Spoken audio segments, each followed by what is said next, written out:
My name is Paul Schmidt from Craft Creative, and today I'm so excited to introduce you to Zach. So Zach is a professional colorist. He's actually licensed in Davinci, and he color grades all of our projects. He is a true beast in Davinci. And today, he's gonna show you a few of the steps he takes to color grading a project, a little bit of his process, and maybe some tips that you could use in your next video.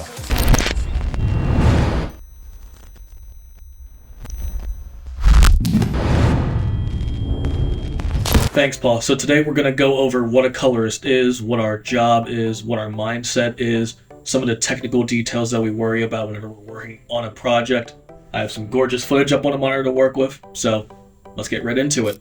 All right, so we are currently in DaVinci Resolve, my preferred method of color grading. Right now the lights are all on, but when I actually go to sit down to really dial in the look or the grade, actually I have kerns back here and I have a reference monitor to my left, and I usually make the room nice and dark, get the nice color accurate monitor on, and that's normally what I use to get to work to dial in my image. So the first thing to always keep in mind when you are coloring or working with a colorist is where you're delivering to. In this case, we're gonna say that we're delivering to TV. Let's just say that.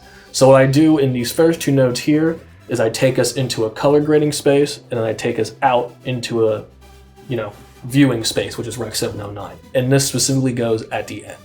From there, I say, what sort of things do we want to do to the image to make it really pop, make it feel really good? More importantly, how does the client feel? How do they want this to feel? So off the bat, I'm looking at my scopes, I'm looking at just the image itself, and I say, let's lower our exposure. Brings in a little bit more of that color separation and saturation in there. Add a little bit of extra contrast, make the image pop a little bit extra. We can go into our saturation.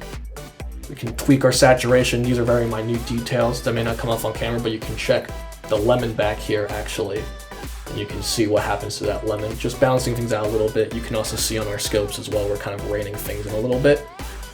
Then you can go to our tones specifically.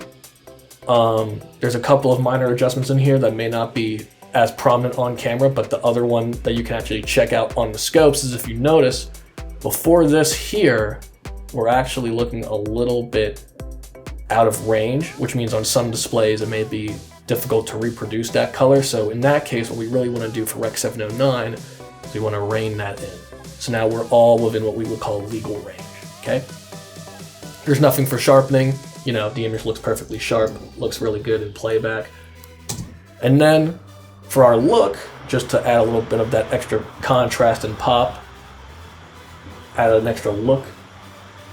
So what I'm doing here is I'm cooling off some of our shadows. And I'm keeping our highlights a little bit warmer, so it does add a little bit of that extra, contrast to it. And then this is what we would normally call, it's technically a vignette, but it actually is sort of drawing our eye into the brighter part of the image. It's very subtle. And that's generally my process.